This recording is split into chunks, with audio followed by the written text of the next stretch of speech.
Hello students, I am Aarti Chauhan and I welcome you back to another important session of Aarti Education World. Dear students, as you know, we are studying a chapter of Flamingo book Lost Spring. And this is the second and final part of Lost Spring chapter. पहली story पढ़ी थी हमने साहिब के बारे में जो rag picking का काम करता था, और दूसरी स्टोरी जो हम पढ़ने वाले हैं this is the story of Mukesh. और मुकेश फिरोजाबाद से बिलोंग करता है जहाँ पे बैंगल मेकिंग का काम होता है। बैंगल मेकिंग मीन्स जो चूड़ियाँ बनाने का काम फिरोजाबाद में होता है। और अनीस जंग ने इस चैप्टर के थ्रू हमें उनके स्ट्रगल उनके चैलेंजेस के बारे में बताने की कोशिश करी है कि क्या क्या प्रॉब्लम्स हैं उन बच्चों की लाइफ में आती हैं, क्योंकि चैप्टर का नाम ही है स्टोरीज ऑफ स्टोलन चाइल्डहुड, वो बच्चे जिनका बचपन उनसे चुरा लिया गया है। चलिए पढ़ते हैं मुकेश की कहानी। Mukesh insists on being his own master। Mukesh इस बात पर जोर देता है कि वो खुद का मालिक है। I will be a motor mechanic. मैं एक मोटर मैकेनिक बनूंगा। मोटर मैकेनिक कौन? गाड़ियों को ठीक करने वाला। ही अनाउंसेस, वो ये बताता है। Do you know anything about cars? I ask. मैंने पूछा, मतलब ये राइटर बोल रही है अपने बारे में कि मैंने पूछा क्या तुम्हें कुछ पता भी है कार्स के बारे में? I will learn to drive a car, he answered, looking straight into my eyes। उसने बोला कि मैं कार चलाना सीख लूँगा, और उसने ये कॉन्फिडेंस में बोला सीधे जो राइटर हैं उनकी आँख में देखते हुए। लुकिंग स्ट्रेट, सीधे उनकी आँखों में देखते हुए। His dreams looms like a mirage amidst the dust of streets that fills his town Firozabad. और उसका जो ड्रीम था ना, ये इस तरीके था लूम्स होता है बड़ा ही मतलब धुंधला, बड़ा ही डल, जैसे कि मिराज होता है। मिराज आप जानते ही होंगे, मृग तृष्णा होती है, मतलब किसी चीज़ के पीछे किसी चीज़ की हमें जब चाह होती है, और किसके बीच? जब डस्ट ऑफ स्ट्रीट, मतलब जब धूल से भरी हुई जो गलियां हैं वहाँ पे वो ये सपना देख रहा है जो बहुत ही मुश्किल है ना। जैसे कोई चीज़ होती है, हम पाने के लिए घूमते रहते हैं और वो हमें मिलना मुश्किल होती है, उसी को मिराज बोलते हैं। तो वो ऐसी एक उसकी इच्छा है जो होना बहुत मुश्किल है। That fill his town Firozabad. उसके फिरोज़ाबाद टाउन में क्या है? डस्ट ऑफ स्ट्रीट, किस चीज़ की? धूल की गलियां हैं। फेमस फॉर इट्स बैंगल, और वो किस चीज़ के लिए फेमस है फिरोज़ाबाद? इसकी चूड़ियों के लिए। Every other family in Firozabad, हर एक दूसरी परिवार फिरोज़ाबाद में engage in making bangles, bangles बनाने में इंगेज रहता है, मतलब सब उसी में अनुबंधित हैं, लगे हुए हैं। It is the centre of India's glass blowing industry where families have spent generations working around furnaces, welding glasses, making bangles for all the women in the land, it seems। ये एक ऐसा सेंटर है India में, सबसे बड़ा centre है जहाँ पे ग्लास ब्लोइंग फैक्ट्री है, मतलब कांच के कारखाने की इंडस्ट्री है, उद्योग है, और जहाँ पे परिवारों ने अपनी पीढ़ियाँ ख़त्म कर दी हैं। फर्नेस मतलब भट्टी, जो आग की भट्टी हैं उनके सामने काम करते हुए। वेल्डिंग क्लासेस, आपको पता ही होगा वेल्डिंग क्या होता है, जब किसी चीज़ को मेल्ट करते हैं ना, जैसे आपने वायर की वेल्डिंग देखी होगी, इसी तरीके से वेल्डिंग करते हुए और बैंगल बनाते बनाते वुमेन, औरतों के लिए ऐसा लगता है यहाँ पे देखकर। लैंड इट सीन्स की पूरे के पूरे लैंड के लिए, मतलब भारत के लिए यहाँ पे ही बैंगल बनाई जाती हैं। Mukesh family is among them. Mukesh का परिवार भी उनमें से एक है, मतलब ये बैंगल मेकिंग लोगों की कहानी है, तो मुकेश भी ऐसे ही फैमिली को बिलोंग करता है। None of them know that it is illegal for children like him to work in the glass furnaces with high temperature in dingy cells without air and light। और किसी को भी ये नहीं पता उनमें से, इलीगल मतलब नाजायज़, ये जायज़ नहीं है, अकॉर्डिंग टू द रूल नहीं है कि बच्चों का काम करना ग्लास की भट्टियों में, फर्नेसेस होती है भट्टी, भट्टियों में हाई टेम्परेचर में, इतने उच्च तापमान में डिंगी होता है।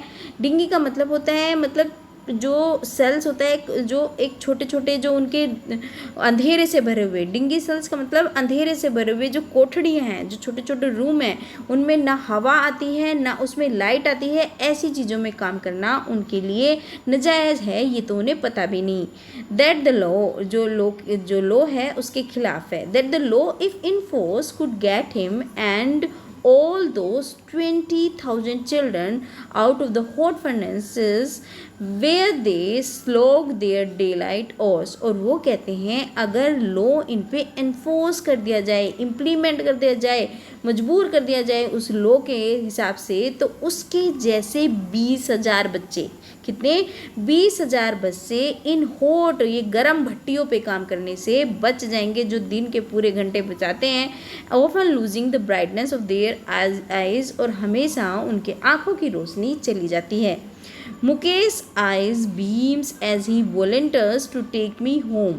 और जब उसको, मुकेश को, मुझे अपने घर ले जाना पड़ा तो उसकी आँख चमकने लगी। बीम होता है एक चमक आ जाना किसी चीज़ के लिए, मतलब जब उसने बोला होगा कि चलो मुझे घर लेके चलो, तो उसकी आंखों में एक चमक आ गई। Which he proudly says is being rebuild, और वो बड़े ही गर्व से कहता है कि हमारा घर बन रहा है। We walk down sticking lanes choked with garbage, past homes that remains hovels and crumbling walls, wobbly doors, no windows, crowded with family of humans and animals coexisting in primeval state। अब वो आगे कहते हैं हम होके गुजरे कहाँ से, स्टिंकिंग लेन्स। स्टिंकिंग होता है बदबूदार, मतलब जो बहुत ही स्मेल करने वाला। चोक्ड विद गार्बेज, और वो जो भरे पड़े थे किस चीज़ से, कूड़े कचरे से भरे हुए थे गलियाँ। पास्ट होम्स दैट रिमेन्स होवल्स, और इस तरीके के घर थे बिल्कुल टूटे फूटे। क्रम्बलिंग वॉल्स, मतलब वॉल्स भी बिल्कुल ख़राब चरमराई अवस्था में थी। वोबली डोर्स होते हैं आवाज़ करने वाले ख़राब दरवाजे थे, उनके ऊपर ना विंडो थी, और वो इतनी क्राउडेड फैमिलीज थी, उसमें ह्यूमंस भी रहते थे और एनिमल भी रहते थे। और कैसे प्रेमेबल होता है, जो अति प्राचीन तरीके से, मतलब बिल्कुल पुराने तरीके से, जैसे जिसमें सब कुछ रहता है। एनिमल्स क्यों रहता है, मतलब जब आप गरीबी होती है तो वहाँ चूहे भी होते हैं, मक्खी भी होते हैं, मच्छर भी होते हैं, कीड़े भी होते हैं, मकोड़े भी होते हैं, चींटियाँ भी होती हैं। तो वही कह रहे हैं कि वो भरे पड़े थे, वो इतनी ज़्यादा चीज़ें थी। ये तो ये डिस्क्रिप्शन दिया है वहाँ का उसने कि वहाँ की स्थिति क्या थी। He stops at the door of one such door, और ऐसे ही एक दरवाजे के सामने वो रुक गए। फिर आगे बोलते हैं, वो जो राइटर बोलती है, banks a wobbly iron door with his foot and pushes it open. और वो कहते हैं कि उन्होंने एक आयरन का, मतलब एक लोहे का दरवाज़ा बहुत आवाज़ करने वाला, अपने पैर से उसको झटका दिया, उसको खोला। एंड पुशेस इट ओपन, और इसको खोल दिया। We enter a half build sack, और हम किस में एंटर करें, मतलब शैक का मतलब है यहाँ पे घर से, मतलब एक ऐसा घर जो टूटी फूटी अवस्था में, एक झोपड़ी है, कुटिया है, लकड़ी का बना हुआ है, इस तरीके को घर को हम क्या बोलते हैं, शैक बोलते हैं। कि हम एक टूटे फूटे घर में, जो आधा बना हुआ एक घर में, इस तरह में एंटर करें। In one part of it, इसके एक पार्ट में, थेस्ट विद डेड ग्रास, और वहाँ पे थेस्ट होता है घास फूस, कि वहाँ पे घास फूस पड़ी थी। डेड ग्रास मतलब जो सूखी घास। इज़ फॉरवर्ड स्टोव ओवर, और जो वो चूल्हा था, मतलब जो अंगीठी थी वहाँ पर, उसके ऊपर जो घास फूस पड़ी हुई थी। Which sits a large vessel of sizzling Spanish leaves, और जिस पर क्या एक बड़ा सा बर्तन रखा हुआ था, वेसल बोलते हैं बर्तन को, और उस पे जो स्पेनिश होता है पालक की पत्तियाँ, सिजलिंग मतलब गरम गरम पक रही थी। ऑन द ग्राउंड, और ज़मीन पे, इन लार्ज एल्यूमिनियम प्लेटर्स, बड़ी सी एल्यूमिनियम की प्लेटर्स, मतलब जो प्लेट वगैरह थी वो थी। आर मोर चॉप्ड वेजिटेबल, और भी कटी हुई जो सब्जियां हैं उसके ऊपर रखी हुई थी। A frail young woman is cooking the evening meal for the whole family, और एक पतली सी दुबली सी मतलब एक वीक वुमेन। फ्रेल का मतलब होता है जो मतलब फिजिकली वीक होती है। वो वुमेन क्या कर रही थी, वो खाना बना रही थी पूरे के पूरे परिवार के लिए। Through eyes filled with smoke see smiles. और जब वो हंस रही थी तो उसकी जो आंखें, क्योंकि कोई आया तो उसने स्माइल दी होगी, उसके आंखों में धुआं भरा हुआ था। जब एक अंगीठी पे काम करेंगे और भूसा जलाएंगे उसके अंदर या नीचे लकड़ियाँ जलाएंगे तो उसमें वो धुआं हो जाएगा ना, तो वो धुआं भरा पड़ा था। She is the wife of, और वो किसकी वाइफ थी, वो वाइफ थी मुकेश एल्डर ब्रदर, मुकेश के बड़े भाई की वाइफ थी। Mukesh not much older in years, Mukesh इतना बड़ा नहीं था सालों में, अगर सालों में देखा जाए वो इतना बड़ा नहीं था। मुकेश की बात नहीं हो रही, not much older in years उस लड़की की बात हो रही है, उस औरत की बात हो रही है। She has begin to command respect as the bahu the daughter in law of the house, लेकिन उसको एक बहू के रूप में रिस्पेक्ट मिलने लगी थी। आप जानते ही हैं कि कई जगहों पे क्या हो जाती है, शादियाँ जल्दी हो जाती हैं, तो वो वही कह रही है कि वो इतनी बड़ी नहीं थी लेकिन अब उसे वो बहू, उसके ऊपर रिस्पॉन्सिबिलिटी आ गई थी। डॉटर इन लॉ बन चुकी थी घर की, already in charge of 3 men, और 3 लोगों का ख्याल कर रही थी। हर हस्बैंड, उसके एक तो हस्बैंड मतलब जो मुकेश के भाई थे, और एक मुकेश और उनके पापा, मतलब वो जो दोनों भाई हैं मुकेश और उसका भाई, और उसके पापा मतलब उसके ससुर, वो 3 लोगों का ध्यान रख रही थी। When the older man enters, और जब बड़ा आदमी एंटर करता है, बड़ा आदमी कौन है, मुकेश के फादर ही रहे होंगे क्योंकि वही बड़े हैं, मुकेश तो छोटा है अपने भाई से। He gently withdraws behind the broken wall, और वो टूटी दीवार के पीछे चली जाती थी। And brings her veil closer to her face, और अपना वेल मतलब घूंघट, जो वो अपना घूंघट है अपने फेस पर ले आती थी, उसके पास ले आती थी। एज कस्टम डिमांड, जो उनके कस्टम की डिमांड है, उनके ड्रेमेंट की मतलब उनकी जो प्रथा है उसकी वो डिमांड करता है कि जो बड़े आते हैं तो उसमें उनको क्या करना पड़ता है, उसको उसमें घूंघट पहनना पड़ता है। Daughter in law must veil their faces before male elders, जब भी घर के मेल बड़े आएंगे, बड़े आदमी लोग आएंगे तो उनको अपने फेस पे घूंघट करना पड़ेगा। In this case the Elder is an इम्पोवरिस्ट Bengal maker, और वो कह रहे हैं इस केस में, किसके, मुकेश के केस में, जो उसके एल्डर हैं, जो उसके मतलब पापा हैं, वो कैसे हैं, वो बहुत ही पुअर बेंगल मेकर हैं, मतलब उनकी मिजरेबल कंडीशन है, उनको इसलिए इम्पोवरिस्ट बोला गया है। Despite long years of hard labour, और किसके बावजूद, जबकि उन्होंने मतलब बहुत सारे साल बिता दिए हैं कठिन परिश्रम करने में। फर्स्ट एज अ टेलर, पहले वो एक टेलर हुआ करते थे, देन अ बेंगल मेकर, और फिर उन्होंने बेंगल मेकिंग का काम किया। He has failed to renovate a house, वो अपना घर रिनोवेट करने में फेल हो गए। Send his 2 sons to school, उन्होंने अपने दोनों बेटों को स्कूल भेजा।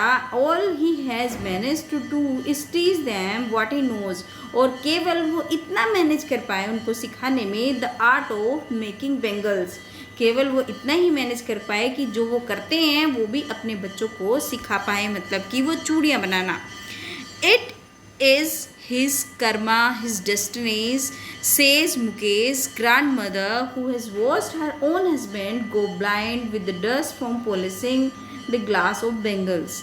ये तो उनके कर्म हैं, उनका भाग्य है, मतलब जो लोग भाग्य के भरोसे होते हैं ना, मतलब वो जो लोग हैं उनको पता ही नहीं बाहर की दुनिया, वो कह रहे हैं कि ये तो हमारा भाग्य है, ये तो हमारा कर्म है, हमारे कुछ कर्म होंगे। मुकेश की कौन बोल रही है, मुकेश की दादी माँ की, ये तो हमारे कर्म है, हमारा भाग्य है, जो हम जिसने अपने हस्बैंड को भी देखा था ऐसे ही अंधे होते हुए, डस्ट से जो वो पॉलिश कर रहे थे, डस्ट की पार्टिकल चली गई थी बेंगल की पार्टिकल चली गई थी जब वो पॉलिशिंग कर रहे थे, और उनको अंधे हो गए थे। Can a God given lineage ever be broken, और वो कहती है क्या भगवान का दिया हुआ कभी तोड़ा जा सकता है, जो भगवान का दिया हुआ भाग्य है, जो वंशों से चली हुई आर्य परंपरा है, वो तोड़ा जाता है। लीनेज होता है वंशानुक्रम, मतलब जो वंशों से चली आ रही है, जो ये एक से बाद दूसरा करता रहा है, तो उसको बोलती है। Born in the caste of bangle maker, कि जब हम ऐसी जाति में पैदा हुए हैं बेंगल मेकर की, जैसे देखो किसान का बेटा किसान, मेकर का बेटा बेंगल मेकर, जो पोटर्स होते हैं, जो मतलब बर्तन बनाने वाले होते हैं, वो सोचते हैं कि हम बर्तन बनाने का काम कर रहे हैं, झाड़ू लगाने का, जो उनकी सोच है वो उसके बारे में बता रहे हैं। They have seen nothing but bangles in the house. उन्होंने कुछ भी नहीं देखा, क्योंकि उनकी ये सोच कैसे डेवलप हुई, उन्होंने और कुछ देखा ही नहीं है, उन्हें बाहर की दुनिया का पता ही नहीं है। इन दिस हाउस, और वो उससे निकल नहीं सकते। इन द यार्ड, अपने घर में यही देखा, अपने आंगन में यही देखा। एवरी अदर हाउस, दूसरे के हाउस में भी देखा। यार्ड आप जानते ही हो, आंगन जो थोड़ी सी खुली जगह होती है जहाँ पे वो अपनी बेंगल्स वगैरह बेचते होंगे या कुछ करते होंगे, तो उसके बारे में बात होंगे। दूसरों के घरों में भी यही देखा। एवरी अदर आर, और दूसरे के आंगन में भी देखा यही है।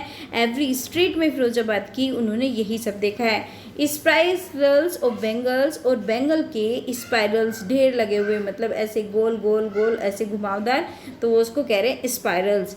सनी गोल्ड, ये डिफरेंट कलर्स हैं जो उन्होंने बताए हैं कैसे। सनी गोल्ड कलर के, paddy green, royal blue, pink, purple, every colour born out of 7 colours of the rainbow. हर एक कलर की बेंगल जो भी रेनबो के जो 7 कलर से मिलके बन सकती हैं। lie in the mounds in unkempt yards, और वो कह रहे हैं कि वो एक माउंट होता है, एक बड़ा ढेर, माउंट लगे हुए हैं, और कैसे अनकैप्ड यार्ड्स में, जो मेले उनके जो क्या हैं, जो उनके आंगन हैं वहाँ पे ढेर लगा पड़ा है ऐसी बेंगल्स का। आर पाइल्ड इन 4 व्हील्ड हैंडक्राफ्ट्स, और जो हैंड कार्ट, जो हाथ से चलाने वाली रेडी होती है ना, जिस पे आपने देखा होगा वेंडर्स होते हैं जो सब्जी बेचते हैं, तो इस तरीके से post by young man along the narrow lanes on the senti town, और वो यंग मैन उनको पुश करके ले जाते हैं कहाँ पे, जो सेंटी टाउन है, जो मड से भरा हुआ जो उनकी जो टाउन है वहाँ पे ले जाते हैं। मतलब वहाँ पे भी इतना साफ सफाई नहीं है, इसी तरीके का है। And in dark huntsmen next to lines of flames of flickering oil lamps sit boys and girls with their father and mother welding pieces of colored glass into circle of bangles।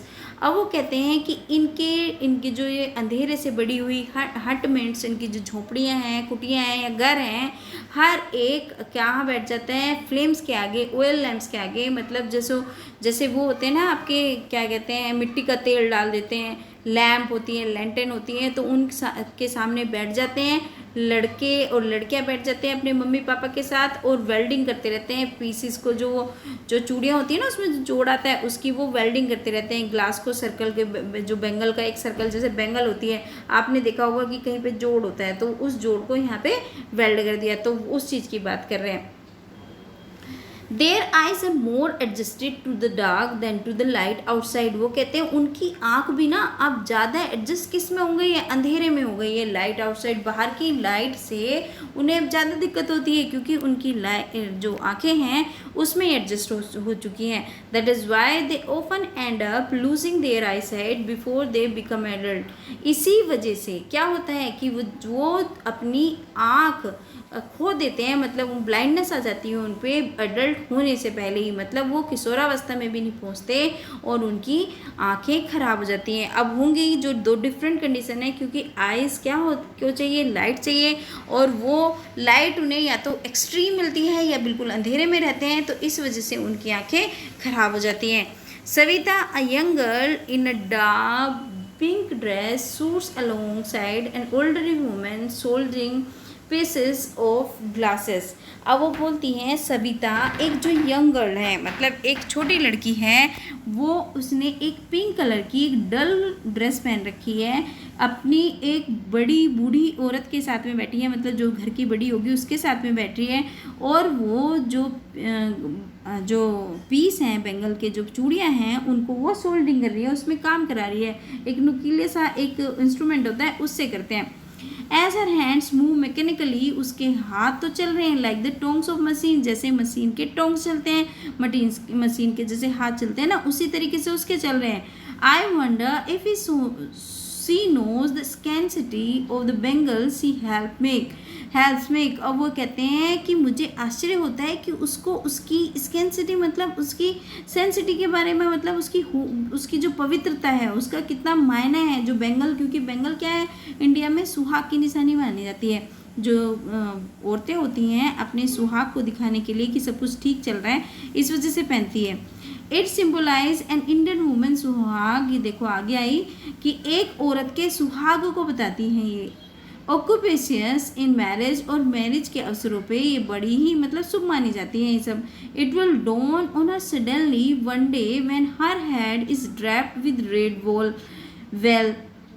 Well, her hands dried red with henna and red bangles rolled onto her wrist. वो कहती है एक दिन खुद ही उसकी सुबह हो जाएगी. डॉन होता है मतलब किसी चीज़ का सवेरा होना, सुबह होना या पता चलना. एक दिन अचानक से उसे पता चलेगा जब उसके सर को कवर कर दिया जाएगा. ड्रैप्ड मतलब कवर कर दिया जाएगा. किसमें? एक लाल रंग के घूंघट में. वेल बताया था ना अभी पीछे कि वेल का मतलब होता है घूंघट में कवर कर दिया जाएगा. उसके हाथों में डाई कर दिया जाएगा. किस चीज़ की? हीना. हीना मतलब मेहंदी लगाई जाएगी. और रेड बेंगल्स उसके हाथों, उसकी जो कलाइयाँ हैं उनमें पहना दी जाएगी जब उसे पता चलेगा. She will then become a bride, और फिर वो एक दुल्हन बन जाएगी. Like the old women beside her who became one many years ago. ठीक उसी तरीके से जैसे कि जो बूढ़ी औरत उसकी साइड में बैठी है वो बहुत साल पहले बनी थी. She still has bangles on her hand. अभी भी उसके हाथों पे बेंगल्स हैं. उसकी कलाइयों में अभी भी बेंगल हैं. But no light in her eyes. Bangles तो हैं लेकिन आयरनिकल कि उसकी आंखें नहीं हैं. एक वक्त शेर भर का खाना भी नहीं खाया. वो ये बोल रही है शेर भर मतलब इट्स अ मेजरिंग यूनिट. मतलब ये आपको किसी चीज़ को नापने के 1 किलो से कम को माना जाता है शेर. कि कभी खाना मतलब इसका मतलब ये निकाल सकते हैं हम कि उसने कभी पेट भर के भी नहीं खाया. She says in a voice. वो एक ऐसी आवाज़ में कहती है जिसमें बिल्कुल भी जॉय नहीं है, बिल्कुल भी खुशी नहीं है. She has not enjoy even one full meal in her entire lifetime. कितनी मतलब ये कितनी आयरनिकल सिचुएशन है कि पूरी की पूरी लाइफ में उसने केवल एक बार भी पूरा खाना नहीं खाया, पेट भर खाना नहीं खाया. That's what she has reaped. और इसी का उसे दुख है. हर husband and old man with flowing beard says. उसके हस्बैंड जो एक क्या है, एक क्या कहते हैं बड़े हैं घर के, और उन्होंने कभी अपनी दाढ़ी नहीं कटाई है, मतलब बड़ी बड़ी दाढ़ी है. I know nothing except bangles. जब उसने उनसे बात करी होगी तो उसने बताया कि मुझे और कुछ नहीं आता, बस मुझे तो क्या आता है, बेंगल बनाना आता है, बस मुझे चूड़ियाँ बनाना आता है. All I have done is make a house for the family to live in. मैंने पूरी लाइफ में अपना बस एक काम किया है कि अपने परिवार के लिए घर बना दिया रहने के लिए. Hearing him, one wonders if he has achieved what many have failed in their lifetime. और इस बात को सुनकर मुझे आश्चर्य होता है क्योंकि उसने ऐसा कुछ अचीव कर लिया है जो बहुत सारे लोग तो अपनी लाइफ टाइम में बना ही नहीं पाते. सच है ना ये कि बहुत सारे लोग आते हैं चले जाते हैं, इस ज़िंदगी को छोड़ जाते हैं, लेकिन उनका घर नहीं बन पाता. लेकिन उसने ये एक उसका बड़ा अचीवमेंट है. He has a roof over his head. अब उसके सिर पर एक छत है. The cry of not having money to do anything except carry on the business of making bangles. ये क्राई नहीं है कि उसके पास कुछ नहीं है, लेकिन ये है कि कैरी ऑन करा उसने, क्या जारी रखा, जो उसने बैंगल मेकिंग का बिजनेस है वो शुरू रखा. Not even enough to eat. उसके पास ज़्यादा के लिए खाने के लिए बेशक ना हो. Rings in every home. और ऐसा भी नहीं कि उसके सब कुछ हो उसके घर में. The young man echo that the lament of their elders. जो यंग मैन, लेमेंट का मतलब होता है इको, मतलब लेमेंट का मतलब होता है आपका किसी चीज़ के बारे में कंप्लेन करना. कि वो यंग मैन जो उसकी जो आवाज़ है उसकी गूंज में इको होते हैं, गूंज तेज से बोलता है अपने एल्डर्स के लिए, उसके कंप्लेन है. Little has moved with time it seems. ऐसा लगता है कि कुछ निकल गया है हाथ से. इन फिरोजाबाद में years of mind numbing toil have killed all initiative and the ability to dream. और इन बहुत से सालों में क्या हुआ है कि जो उनकी एबिलिटी है ड्रीम करने की, जो सोचने समझने की शक्ति है, जो उनका इनिशिएटिव लेना है किसी चीज़ को स्टार्ट करने का, वो सब ख़त्म हो गया है, वो सब मर चुका है. मतलब अब उनके पास और कोई चारा नहीं है, वो और कुछ सोचते नहीं है. बस उन्हें क्या है कि हमें एक ही काम आता है, एक ही काम करना है. वो क्या है? वो है बैंगल मेकिंग का. चलिए आगे चलते हैं। Why not organise yourself into a cooperative? I ask a group of young men who have fallen into the vicious circle of middlemen who trapped their fathers and forefathers. मैंने उनसे पूछा, क्या पूछा? एक group of young man था, बहुत सारे लड़के बैठे हुए थे, तो मैंने उनसे पूछा कि आप एक कोई ऑर्गेनाइज क्यों नहीं कर लेते, मतलब एक अपनी ऑर्गेनाइजेशन क्यों नहीं बना लेते? जैसे मज़दूरों की यूनियन हो जाती है, ऐसे डिफरेंट हर एक फील्ड में डॉक्टर की यूनियन है, टीचर्स की यूनियन है, ऐसे ही छोटे लोगों मज़दूरों की यूनियन है। तो वो कहते हैं कि आप लोग एक कोऑपरेशन क्यों नहीं करते, इकट्ठे क्यों नहीं रहते, एक ऑर्गेनाइजेशन क्यों नहीं बनाते?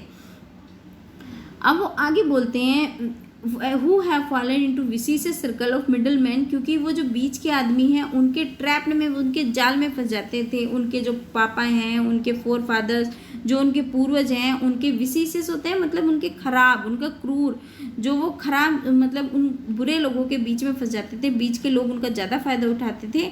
तो मैंने उनको बोला कि आप एक अपना ऑर्गेनाइजेशन क्यों नहीं बना लेते? Even if we get organize, अब उनमें से कोई बोल रहा है कि अगर हम अपनी ऑर्गेनाइजेशन भी बना लेते हैं ना, अपनी एक यूनियन भी बना लेते हैं, we are the ones who have hold up by the police, हम वो लोग होंगे जो हमें फिर पुलिस घसीट के मारेगी।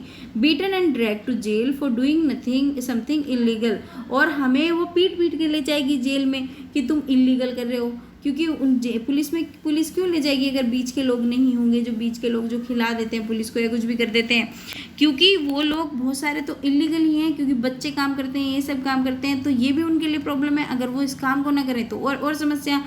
तो वो कह रहे हैं कि फिर हमें पुलिस मारेगी घसीट के। They say there is no leader among them, वो कहते हैं कि हमारे बीच कोई लीडर नहीं है। No one could help them to see things differently, ना कोई दूसरे तरीके से चीज़ों को देखते हैं।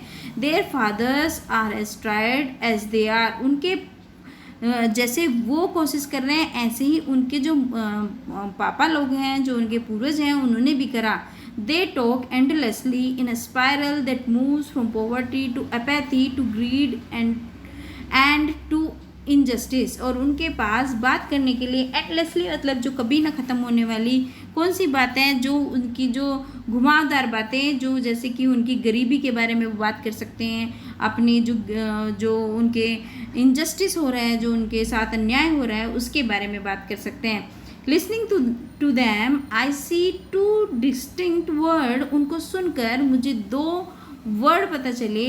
One of the family caught in a web of poverty, एक बात तो ये पता चली कि उनकी फैमिली किसके जाल में फंस चुकी है, निर्धनता के जाल में फंस चुकी है, मतलब वो जाल में जकड़े जा चुके हैं। अब उनके पास कोई रास्ता नहीं है, बर्डन है, उनके ऊपर बोझ है by the stigma of caste which they are born. Stigma मतलब कलंक, जिस कास्ट में वो बोर्न हुए हैं उसका कलंक है, मतलब वो कैसे, जैसे वो बैंगल मेकिंग में अगर पैदा हुए हैं तो उनके पास कोई रास्ता नहीं है, वो उस अब निर्धनता के जाल में फंस चुके हैं। एक तो मुझे ये बात पता चली उनसे बातें करके।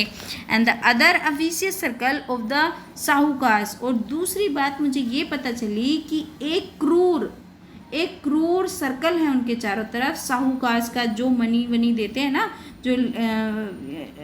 जो पैसा देते हैं उनको, या वो द मिडिल मैन, जो बीच के लोग हैं, police man, keepers of the law, bureaucrats और the politician.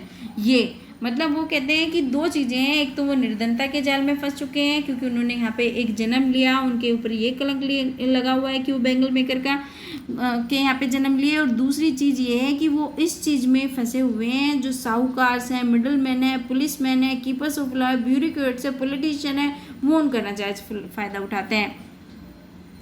Together they have imposed the baggage on the child that he cannot put down, और साथ ही उन्होंने उनके ऊपर एक ये बैगेज रख दिया गया है, एक भार रख दिया गया हुआ है बच्चों के ऊपर, जिसको वो अब उतार नहीं सकते।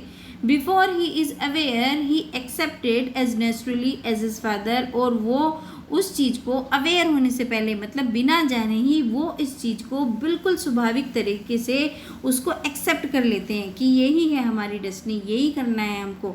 मतलब वो उसके लिए ना तो अगेंस्ट जाते हैं, उनको कोई जानकारी ही नहीं है, to do anything else would mean to dare, और कुछ भी उनके लिए करना एक साहस है। And daring is not part of his growing up, और कोई भी डेयरिंग करना, कोई भी साहस करना उनके बढ़ने के लिए उसका हिस्सा नहीं है। When I sense flash of it in Mukesh I am cheered, और जब मैंने ऐसी कोई भावना देखी मुकेश के अंदर मुझे बड़ी खुशी हुई।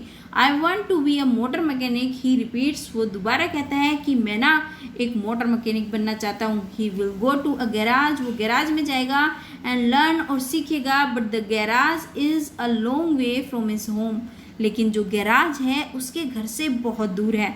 आई विल वॉक, मैं पैदल करके जाऊँगा। ही इंसिस्ट, उसने इंसिस्ट किया इस बात पे, मतलब जोर दिया। Do you also dream of flying a plane, क्या तुम्हें एक प्लेन उड़ाने का भी मतलब ड्रीम है, सपना देख सकते हो क्या तुम प्लेन। ही सडनली साइलेंट, वो बिल्कुल अचानक मतलब एकदम से वो क्या हो जाता है, चुप हो जाता है। नो ही सेज, वो कहता है नहीं। स्टेयरिंग एट द ग्राउंड, अब वो कहाँ पे देखने लगता है, ग्राउंड में देखने लगता है, ज़मीन में घूरने लगता है। स्टेयरिंग होता है घूरना, गेजिंग करना।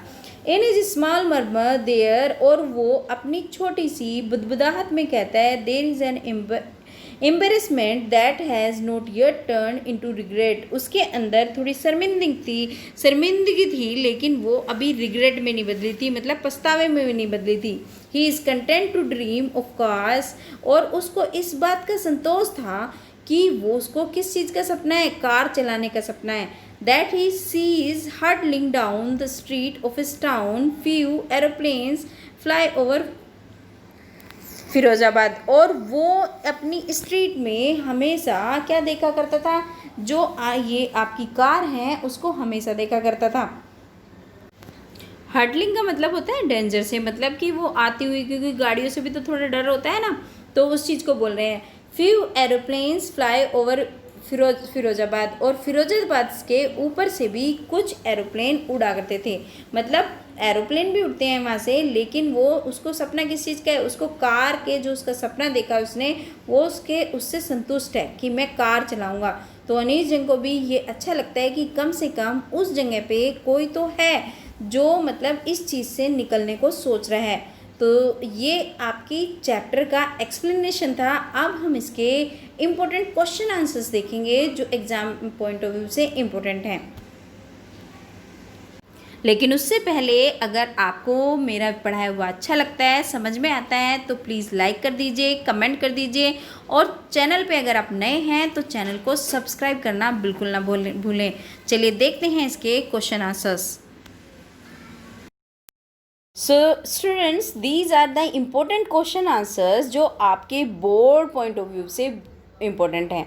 सारे के सारे क्वेश्चन आंसर्स लिए हैं मैंने जो आपके बोर्ड पॉइंट ऑफ व्यू से इम्पोर्टेंट है। देखिए ये क्वेश्चन नंबर 1 है, आप स्क्रीन से आउट ले सकते हैं इसका। क्वेश्चन नंबर 2, क्वेश्चन नंबर 3, ये 4th क्वेश्चन है। 5th question, question number 6। Students, मेरे चैनल को लाइक करना, कमेंट करना और सब्सक्राइब करना बिल्कुल भी ना भूलें, और अपने फ्रेंड्स को भी शेयर कर देंगे तो बहुत ही अच्छा रहेगा। क्वेश्चन नंबर 9, ये 10th क्वेश्चन है। 11 क्वेश्चन, ये 12th question of this story. Question number 13 और क्वेश्चन नंबर 14, और ये last question of this chapter is question number 15। Thank you.